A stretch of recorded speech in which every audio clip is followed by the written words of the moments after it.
በስመ አብ ወወልድ ወመንፈስ ቅዱስ አሐዱ አምላክ አሜን። አምላካችን እግዚአብሔር ከሁላችን ጋር ይሁን።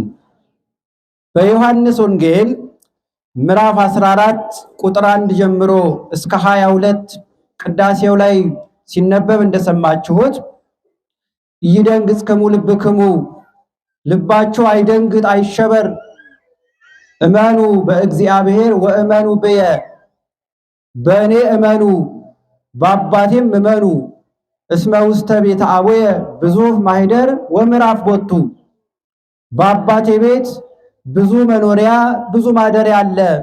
ስለዚህ ልባችሁ አይደንግጥ ልባችሁ አይሸበር፣ በእኔም እመኑ በአባቴም እመኑ ብሎ ለደቀ መዛሙርቱ ለቅዱሳን አባቶቻችን ልብን የሚደግፍ ተስፋን የሚቀጥል ቃል ነግሯቸዋል። እንዲህ ብሎም አላቆመም። ወእመሰ ታፈቅሩኒ ዕቀቡ ትእዛዜየ፣ ብትወዱኝስ ትእዛዜን ጠብቁ አላቸው። ወአነ እስእሎ ለአብ ይፈኑ ለክሙ ጰራቅሊጦስሃ ካልአ፣ ሌላኛውን ጰራቅሊጦስን ይልክላችሁ ዘንድ እኔ አብን እለምነዋለሁ። ዘይሄሉ ምስሌክሙ ለዓለም፣ ከእናንተ ጋር ለዘላለም የሚኖረውን መንፈስ ቅዱስን ይልክላችሁ ዘንድ እኔ አብን እለምነዋለሁ። መንፈሰ ጽድቅ ዘኢይክል ዓለም ነሲኦቶ፣ የዚህ ዓለም ሰው ወይም ዓለም ሊቀበለው የማይችለው የእውነትን መንፈስ ጰራቅሊጦስን ይልክላችሁ ዘንድ እኔ አብን እለምነዋለሁ። ዓለም አላየውም፣ እናንተ ግን አይታችሁታል። ከእናንተም ጋር ለዘላለም ይኖራል፣ በውስጣችሁም አድሮ ይኖራል አላቸው። ስለዚህ የትምህርታችን ርዕስ የሚሆነው ዓለም ሊቀበለው የማይችል የእውነት መንፈስ ያ ማን ነው ካልን ጰራቅሊጦስ አለን። ክርስቶስ ጰራቅሊጦስ ማን ነው ብለን ስንጠይቅ ጰራቅሊጦስ የሚለው ቃል የግሪክ ቋንቋ ነው። ጰራቅሊጦስ ማለት መንፈስ ቅዱስ ማለት ነው፣ የእውነት መንፈስ ማለት ነው። ጰራቅሊጦስን በብዙ ይተረጉሙታል ሊቃውንት። አንደኛ ጰራቅሊጦስ ማለት ናዛዚ ማለት ነው፣ የሚያረጋጋ ብለው ይተረጉሙልናል። ከሐዘን የሚያረጋጋ፣ ዓለም ሲያውከን ፍጹም መረጋጋትን የሚሰጥ ማን ነው ካልን ጰራቅሊጦስ መንፈስ ቅዱስ ነው። ለሁላችንም መረጋጋቱን ያድለን። ጰራቅሊጦስ ማለት ከሳቴ ምስጢርን የሚገልጽ የተሰወረውን የሚገልጥ ማለት ነው። ጰራቅሊጦስ አባቶቻችን ሐዋርያት ጌታ ኢየሱስ ክርስቶስ ብዙ ትምህርት አስተምሯቸዋል፣ ብዙ ነገር ነግሯቸዋል። ግን እየረሱም ተቸግረው ነበረ፣ እየዘነጉ ተቸግረው ነበረ። ጌታችን ኢየሱስ ክርስቶስም ብዙ ሊነግራቸው ፈለገ፣ ግን የልባቸው ትከሻ መሸከም እንደማይችል ያውቅ ነበርና የዮሐንስ ወንጌል ምዕራፍ 16 ላይ ብዙ የምነግራችሁ ነገር ነበረኝ፣ ነገር ግን ወኢትክሉ ጻዊሮቶ ይእዜ፣ ዛሬ ልትሸከሙት አትችሉም።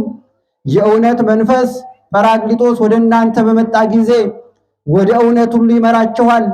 ዛሬ ልነግራችሁ የነበረውን ለመሸከም የማትችሉትን ያንን ቅዱስ የሆነውን ሕያው ቃል መንፈስ ቅዱስ በመጣ ጊዜ ይነግራችኋል ብሎ ጌታችን ኢየሱስ ክርስቶስ ለደቀ መዛሙርቱ አስቀድሞ ነግሯቸዋልና ጰራቅሊጦስ ማለት የተሰወረውን የሚገልጽ ማለት ነው። ለእያም ምስጢሩን አምላካችን ይግለጽልን። ሌላው ጰራቅሊጦስ ማለት መስተፍስሒ፣ ደስ የሚያሰኝ ማለት ነው።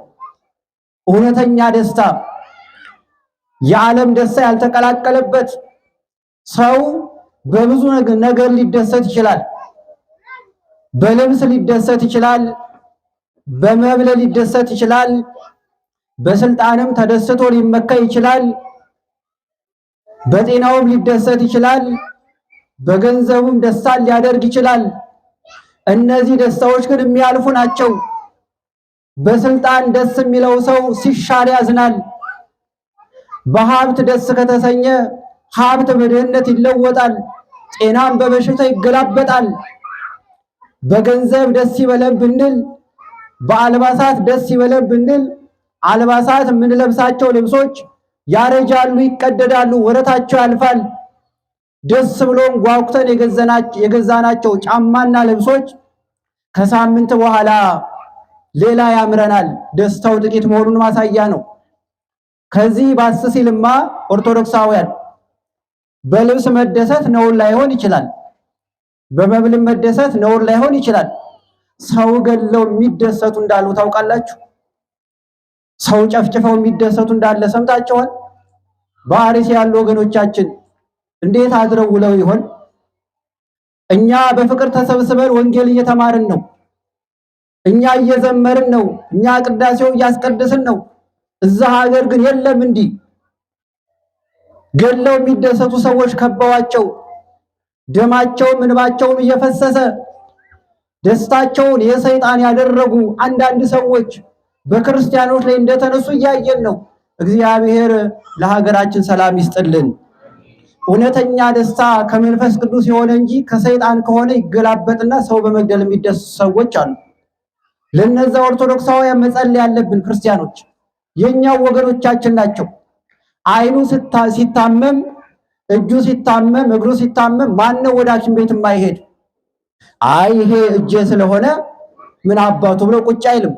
ለአንዲቱ ጣት ሕዋሳት ሁሉ ተባብረው ወደ ሕክምና ቦታ ይሄዳሉ። ለነዛ ኦርቶዶክሳውያንም ህመማቸው ህመማችን፣ ሞታቸው ሞታችን፣ ስቃያቸው ስቃያችን ሆኖ ልናስታውሳቸው ይገባል። የሰይጣን ደስታ እየተደሰቱ የሚጨፈጭፉ አካላት ስላሉ አምላካችን እግዚአብሔር ለነሱም ለኛም ለሁላችንም ልቦናን ያድለን። ይህ መንፈስ ቅዱስ እውነተኛ ደስታ የማይቀላቀል የማይነጠቅ ደስታ የሚሰጥ ነውና ጰራቅሊጦስ ማለት መስተፍስሒ ደስ የሚያሰኝ ማለት ነው። ለሁላችንም እውነተኛውን ደስታ አምላካችን እግዚአብሔር ይስጠን። ተመልከቱ ደስታ እንዴት እንደሆነ ላምጣላችሁ።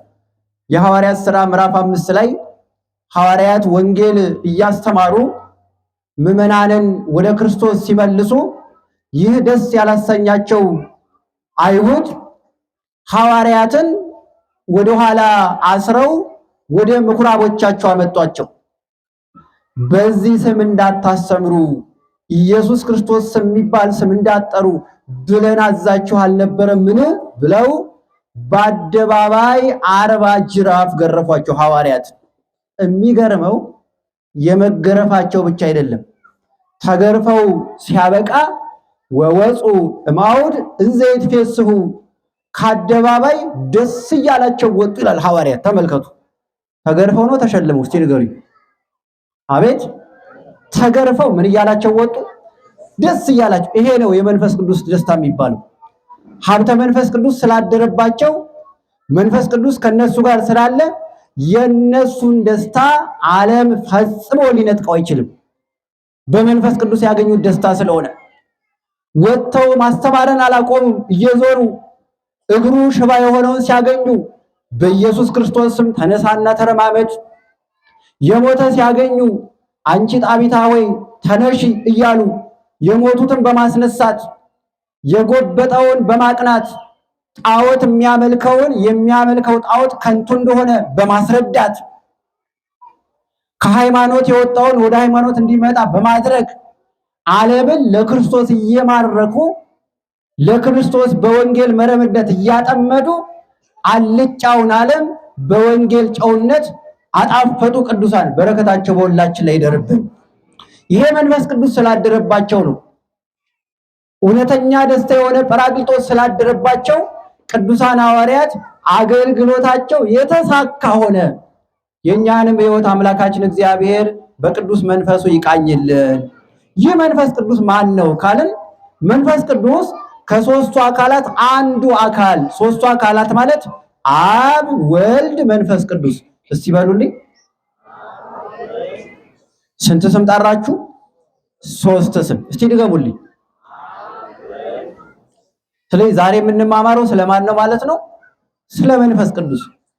አብ፣ ወልድ፣ መንፈስ ቅዱስ 3 ስም በአካል 3። አብ የራሱ የሆነ ፍጹም አካል፣ ፍጹም ገጽ፣ ፍጹም መልክ አለው። መንፈስ ቅዱስ ወልድም የራሱ የሆነ ፍጹም አካል፣ ፍጹም ገጽ፣ ፍጹም መልክ አለው። መንፈስ ቅዱስም የራሱ የሆነ ፍጹም አካል፣ ፍጹም ገጽ፣ ፍጹም መልክ አለው። ሶስት አካላት ስላየን ሶስት ስም ስለጠራን ሶስት አማልክት ግን አይባሉ። ስንት አምላክ? ስንት አምላክ? አንድ አምላክ። እግዚአብሔር አካሉ ሶስት ነው። በስም ሶስት ነው። አብ፣ ወልድ፣ መንፈስ ቅዱስ። በስም ሶስት ቢሆንም በአካል ሶስት ቢሆንም በግብር በኩነት ሶስት ቢሆንም ግን አንድ አምላክ በአንዲት ስልጣን ዓለምን የገዛ ዓለምን የሚፈጥር ዓለምን የሚያድን በፈቃድ በስልጣን በጌትነት በባህሪ በመለኮት አንድ አምላክ በአካል በስም በግብር በኩነት ሶስት ብለን የምንጠራው አብ፣ ወልድ፣ መንፈስ ቅዱስ። ይህ መንፈስ ቅዱስ የአብና የወልድ ሕይወታቸው ነው። አብ የወልድና የመንፈስ ቅዱስ አስገኛቸው ነው። አስገኝ ማለት ፈጣሪ ማለት አይደለም። አብ ወልድን ወለደ፣ መንፈስ ቅዱስን አሰረጸ። ወልድ የአብና የመንፈስ ቅዱስ ቃላቸው ነው። መንፈስ ቅዱስ የአብና የወልድ ሕይወታቸው ነው። አብ የወልድና የመንፈስ ቅዱስ ልባቸው ነው ብሎ ሊቃውንት በሰፊው አብራርተውናል። በአብ በወልድ በመንፈስ ቅዱስ መካከል መበላለጥ የለም፣ መቀዳደምም የለም፣ የበላይና የበታችም የለም። በአብ በወልድ በመንፈስ ቅዱስ መካከል አብ አባት ስለተባለ የበላይ፣ ወልድ ልጅ ስለተባለ የበታች የሚባል ነገር የለም። አልቦ በውስተ ቅድስት ሥላሴ ግብርናት ወይ ተቀንዮ። በአብ በወልድ በመንፈስ ቅዱስ መካከል ውስጥ መግዛት፣ መገዛዛት፣ መብለጥ፣ መበላለጥ የለም። አብ ወልድ መንፈስ ቅዱስ አንድ አምላክ፣ አንዲት መንግስት፣ አንዲት ስልጣን፣ አንዲት አገዛዝ ተብሎ ይነገራል እንጂ። ስለዚህ ከሶስቱ አካላት መንፈስ ቅዱስ አስቀድሞ ከመምጣቱ በፊት ጌታችን መድኃኒታችን ኢየሱስ ክርስቶስ ነገራቸው። መንፈስ ቅዱስ ማን ነው ስንል የእውነት መንፈስ። እስቲ በሉ የእውነት መንፈስ በሉ። ምን አላችሁ ወይ? የሐሰትም ስላለ ነው። የእውነት መንፈስ እሱ ሲመጣ ወደ እውነት ይመራችኋል። ይህንን የእውነት መንፈስ ዓለም ሊቀበለው አይችልም። ዘእይክል ዓለም ነሲኦቶ፣ ዓለም ሊቀበለው አይችልም የእውነትን መንፈስ። ሐሰት የመላበትን ዓለም በየት በኩል መንፈስ ቅዱስን ይቀበላል? መንፈስ ቅዱስ ንጹህ ነው። ንጹህ ከሆነ ንጹህ ነገር ይፈልጋል። መንፈስ ቅዱስ ልዩ ነው። ልዩ ከሆነ ልዩ ነገር ይፈልጋል። መንፈስ ቅዱስ ከዓለም የተለየ ነው። ከዓለም የተለየው መንፈስ ቅዱስ ከዓለም የተለየ ሰውን ስለሚፈልግ ራሳችንን ለመንፈስ ቅዱስ የተመቸ ማድረግ ኦርቶዶክሳዊ ግዴታ አለብን። ይህንን ንጽህና ለሁላችንም ያድለን። አንድ ሰው የመንፈስ ቅዱስ ማደሪያ እንዲሆን ሀብተ መንፈስ ቅዱስ እንዳይለየው ምን ያደርግ ካልን በደንብ ልብ በሉ ኦርቶዶክሳውያን።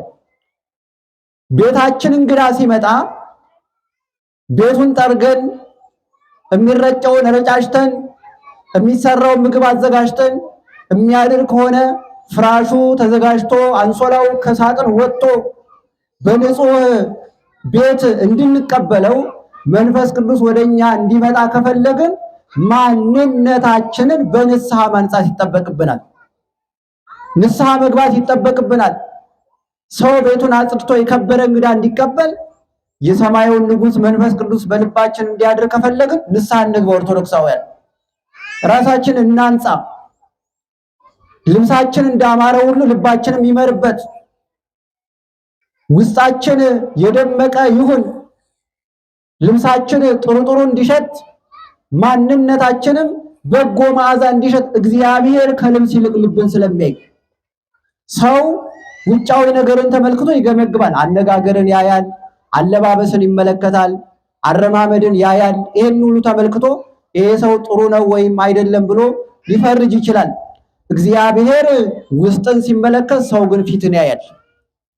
ሳሙኤል ነው እንደተናገረው እግዚአብሔር ሰልበ ይረኢ ሰብሰ ገጸ ይረኢ። እግዚአብሔር ልብን ያያል፣ ሰው ግን ምንን ያያል? ፊትን፣ ውጫዊ ነገርን ይመለከታል። ያ የእውነት መንፈስ እንዲያድርብን ምንሻ ከሆነ ኦርቶዶክሳውያን ንስሐ እንግባ። ወደ አባቶቻችን እንቅረብ፣ ስጋው ደሙን እንቀበል። አንድ ክርስቲያን በክርስቶስ ደም የተገዛ እስከሆነ ድረስ ማንነቱ የራሱ አይደለምና ከክርስቶስ የተቀበለውን ማንነት በንስሐ እያጠበ ለተቀበለው አምላክ የማስረከብ መንፈሳዊ ግዴታ አለበት። ንስሐ አባት የያዝነው ንስሐ ለመግባት ነው። ኦርቶዶክሳውያን አንድ ሰው እስቲ ጥያቄ ልጠይቅ። ስልክ የገዛ ነው ለምንድን ነው? ለመደወል አይደለ? ሌላ ዓላማ አለው? ቁጭ ብናደርገው ምን ቢፈጠር ይመስላችኋል? ሳንደውል ሲም ካርድ አወጣን ገዝተን ቁጭ። ሲም ካርዱን ማን ይዘጋዋል? ቴሌ ይዘጋዋል፣ ገቢ ስለማያገኝበት። ካርድ ሙላበት ወይም ደግሞ ኤክስፓየር ዴቱ አልፏል ብሎ ይዘጋብናል። ቴሌም ገቢ ማግኘት ስላለበት። ስልክ የምንገዛው ለመደወል እንደሆነ ንስሐ አባት የያዝነው ንስሐ ልንገባ ነው። እሺ ሌላ አይደለም። ንስሐ አባት የያዝነው ንስሐ ለመግባት ነው እንጂ ስንሞት እንድንቀበር እንዳይሱማ መዘጋጃ ወስዶ ይቀብራል። ሲጫንቀዋል ስትሸት ጎረቤት ደውሎ ያስጠቁማል፣ ወስዶ ይቀብራል። ንስሐ አባት የያዝነው ንስሐ ለመግባት ነው። ስንሞትማ ማን ያስቀረናል? ግድ እንቀበራታለን። በየትኛውም መንገድ ይሁን አማረም አላማረም ንስሐ አባት የያዝነው ንስሐ ለመግባት ነው። ቤተክርስቲያን የተሰራው እንድንቆርብ ነው እንጂ ቦታ ለመያዣ አይደለም። እግዚአብሔር ሰማይ ምድር የሱ አይደለም። ሰማይ ዙፋኑ፣ ምድሩ የእግሩ መረገጫ። አብያተ ክርስቲያናት የሚታነጹት ምዕመናን ስጋው ደግሞ እንዲቀበሉ ነው፣ ለሌላ አይደለም።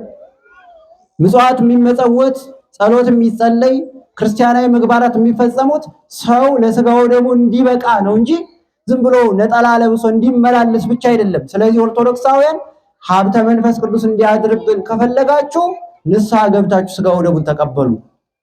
ለየትኛው ማመይ በነፃ የተሰጠ ስጦታ ምንድነው ካላችሁ ቅዱስ ስጋውና ክቡር ደሙ ነው። ያለምንም ክፍያ ያለምንም ውጣ ውረድ የተሰጠን የሞት መድኃኒት ቅዱስ ቁርባን ነው። የትኛው መስፈርት ሳይኖር፣ መስፈርት ማለት እድሜ የማይገድበው፣ ጾታ የማይለየው፣ የህይወት ደረጃ የማያበላልጠው፣ ሀብታም ወንክ ደሃ፣ ወንድም ወንክ ሴት፣ ተማሪም ወንክ አስተማሪ፣ ብትነግድም ብትሸምትም፣ በየትኛውም የሥራ መስክ ብትሰማራ፣ የትኛውም እድሜ ክልል ላይ ብትኖር፣ ወጣትም ወንክ ሕፃንም ሽማግሌም፣ በየትኛውም የእድሜ ክልል ላይ በነፃ የተሰጠ የሰማይ ማዕድ ቅዱስ ስጋውና ክቡር ደሙ። አብዛኞቻችን ስጋው ደሙን ከተቀበልን ዘመናት አልፎናል። 10 ምናምን ዓመት። በጣም ያሳፍራል።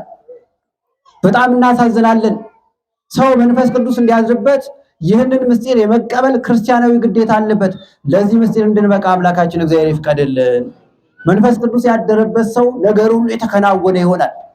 መንፈስ ቅዱስ ያደረበት ሰው ቢጾም ቢጸልይ፣ ልጆችን ቢያሳድግ፣ በስራ ዓለም ቢሰማራ፣ በየትኛውም አገልግሎት ላይ እግዚአብሔር የወደደውን ነገር ቢያደርግ ያ ሰው ነገር ሁሉ ይከናወንለታል። እንቅፋት ቢመጣበት እንኳን እንቅፋቱን በመንፈስ ቅዱሳዊ ድል መንሳት ይችላል።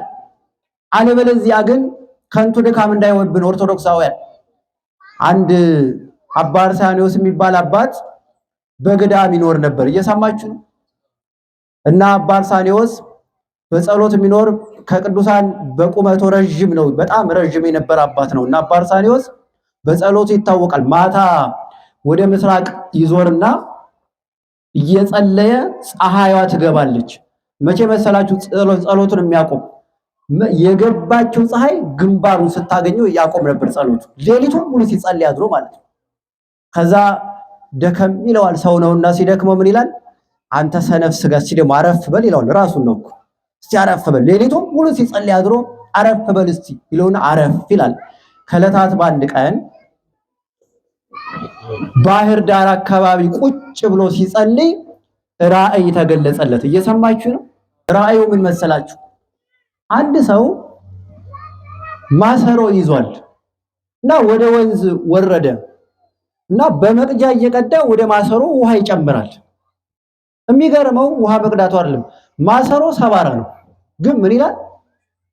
ይቀዳል። ዝም ብሎ ሲቀዳ ሲፈስ ውሃው አሁንም ይቀዳል። ዝም ብሎ ይለፋል፣ ይፈሳል። አባ አርሳኒዮስ ገረመውና እንዲያም ወል እንደ ሰው የሚነካው ገና ማሰሮ ይዞ ውሃው ሞልቶ አይሄድም ሲለው መልአኩ ምናምን ና የባሰ ላሳይህ ና ይሄ ነው የሚገርም አለና ወሰደው። አንድ ሰውዬ እንጨት ይፈልጣል።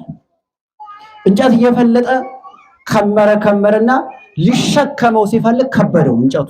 ምን አለው? ሲከብደው ምን አደረገ መሰለው? ሌላ እንጨት እየፈለጠ ደግሞ ይጨምርበታል። ኧረ ሰውዬ አለ አባ አርሳኒዮስ መቀነስ ሲገባው እንጨቱን ጭራሽ ሲከብደው ሌላ እየጨመረ ይፈልጣል እና ሌላ የባሰ ነገር ላሳይህ አልሆን መልአኩ። ሶስተኛ ወሰደው። ሁለት ሰዎች እንጨት ዛፍ ቆረጡና ረዘም ያለ እንጨት ይዘው መሄድ ፈለጉ። መሸከም የፈለጉት አንዱ ከፊት አንዱ ከኋላ ሆኖ አይደለም፣ እኩል እንደ በሬ ቀንበር እኩል ጎን ለጎን ሆኖ ባያስፈልጉ ያዙት ጥሩ እና የት መግባት ፈልገዋል? ቤት ይዘውት እንጨቱን ይዘውት ሄዱና ያንን እንጨት ሊገቡ ሲሉ በሩ አላስገባላቸው። ለምን ይመስላችኋል? እንዴት ሆኖ ነው መግባት ያለባቸው? አንደኛው ከፊት አንደኛው ከኋላ አይደል? እነሱ ግን እኩል መግባት ነው ያማራቸው። አንዱን ማስቀደም አልፈለግም፣ እኩል መግባት ፈለጉ። እንጨቱ ያዛቸው። አባ አርሳኒዮስ ገረመውና የእግዚአብሔር መልአክ ሆይ አረ ይሄን ነገር ተርጉምልኝ ምን ማለት ነው ብሎ ሲጠይቀው ምን አለ? የመጀመሪያው ማሰሮ ላይ ውሃ እየጨመረ በተሰበረ ማሰሮ በከንቱም ቢደክመው ይጾማል፣ ቤተክርስቲያን ይመጣል፣ ይጸልያል፣ ወንጌል ይማራል፣ ግን ፍቅርና ስጋው ደግሞ የጎደለበት ሰው ነው ብሎ ነገረው። ያልቆረበ ክርስቲያን ነው፣ ፍቅር ደግሞ የሌለው ክርስቲያን ነው እና ቢደክም ከንቱ ሆኖ ሊቀር ነው። ስጋው ደሙን እንዲቀበሉ አስተምር ብሎ መልአኩ ነገረው። አንድ ሁለተኛ ደግሞ እስቲ እንጨቱንስ እየፈለጠ ሲከብደው ሌላ የሚጨምርበትስ ምንድነው ብሎ ሲጠይቀው እንጨት የተባለ ኃጢአት ነው። ኃጢአት ይሰራና የሰው ልጅ ሊሸከመው ሲል ሲከብደው እንደመቀነስ ሌላ ኃጢአት እየጨመረ ይኖራል ብሎ ነገረው። ንስሐ መግባት ሲገባው ሶስተኛውስ ብሎ ሲጠይቀው ሶስተኞቹ ደግሞ የአገልግሎት ቀንበር የተሸከሙ ናቸው። ቅስና፣ ዲቁና፣ ስብከት በተለያየ አገልግሎት በቤተ ክርስቲያን ብዙ አገልግሎት አላት። ያንን የሚያገለግሉ ግን ትህትና የላቸውምና እገሌ ቅደም ከማለት እኔ ልቅደም እያሉ እየተፎካከሩ ወደ እግዚአብሔር መንግስት የማይገቡ ሰነፍ አገልጋዮችን ይመስላል ብሎ ተረጎመልን። አያችሁ አይደለም? ስጋው ደሙን አለመቀበል ማሰሮ ላይ ሰባራ ማሰሮ ላይ ውሃ መጨመር ነው። መንፈስ ቅዱስ እንዲያድርባችሁ ከፈለጋችሁ ንስሐ ግቡ፣ ስጋው ደሙን ተቀበሉ። እንደ አባቶቻችን እንደ ቅዱሳን ሀብተ መንፈስ ቅዱስ ይሰጣቸዋል። የመንፈስ ቅዱስ ሀብት አምላካችን በሁላችንም ያሳድርብን። ጾም ነው። የሀገር ሰላም የሚመጣው ንስሐ በመግባት ነው። በሌላ ቤትም አማራጭ አይደለም። የሀገር ሰላም የሚመለስ ስጋው ደሙን በመቀበል ነው። የትላንት የአባቶቻችን ሕይወት የሚመለሰው በመቁረብ ነው። ከቤተ ክርስቲያን ባለመለየት እጆቻችን ወደ እግዚአብሔር በመዘርጋት የሰላም አባት እግዚአብሔርን ፍጹም ሰላም እንዲሰጠን በመጠየቅ ስለሆነ አምላካችን እግዚአብሔር የቀደሙ የአባቶቻችንን ሰላም ለሁላችንም ያድለን። አለበለዚያ ዓለማዊ ሆነን ትምህርቴን ጨርሻለሁ። ዓለማዊ ሆኖ መንፈስ ቅዱስን መቀበል አይቻልም። እየዘፈኑ እየጨፈሩ እየሰከሩ እየተሳደቡ ሀብተ መንፈስ ቅዱስን እደር ቢሉት አይሆንም። እጆቻችን ለምጽዋት፣ አይኖቻችን ለቅዱሳት መጻሕፍት፣ ጆሮቻችን ለዝማሬ፣ እግሮቻችን ለቁመት፣ እጆቻችን ለጸሎት ለመዘርጋት ካልሆነ እጅ ለመስረቅ፣ አይን ሰው ከፍ ዝቅ ለማድረግ፣ አንደበት ለመሳደብ፣ ጆሮ ለሐሜት ከተከፈተ መንፈስ ቅዱስ ዓለም ሊቀበለው አይችልም ማለት እንዲህ ባለ ሰውነት አያድርምና ራሳችንን በንስሐ እንድናነጻ አምላካችን እግዚአብሔር ይፍቀድልን። ሐዋርያትን በምሕረት የጎበኘ እግዚአብሔር መንፈስ ቅዱስ እኛንም በምሕረቱ ይጎብኘን።